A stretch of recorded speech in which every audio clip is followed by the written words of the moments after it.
Hi everyone.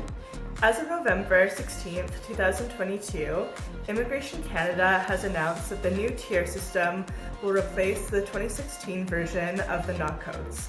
What this means is that we're shifting from the NOC versions for occupations over to a TEER system. The TEER system replaces this old system and includes 5-digit TEER codes that will classify each occupation in Canada. Hi, I'm Jade Calver. I own and operate Calver Immigration Consulting Inc.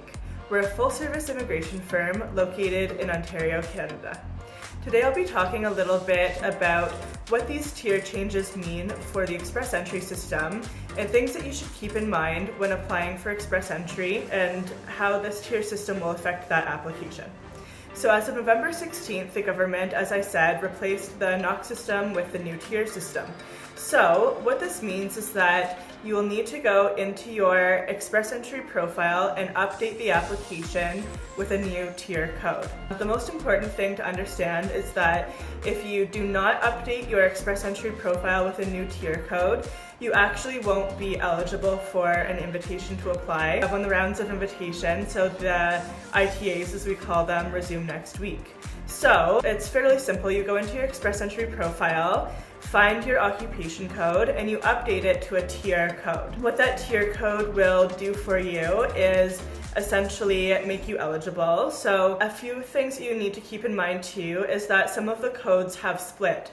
For example, a very common one, software engineers and data scientists. If you look at the old occupation codes, they've actually split into a few different TEER codes because they've realized that the old code was a little bit too broad when it came to these occupations.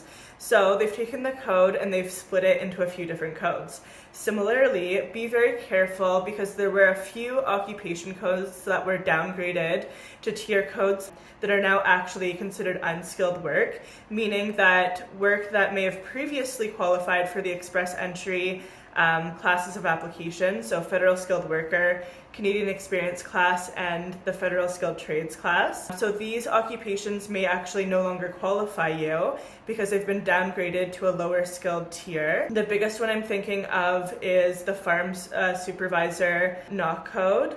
So that NOC code actually got split into a few different NOC codes. So if you're not in a supervisory position and you're working more as a herds person, then that occupation code, that new TEER code, is actually considered unskilled. There are a few others like this too. Coaches is a big one. So some of those are actually now considered unskilled.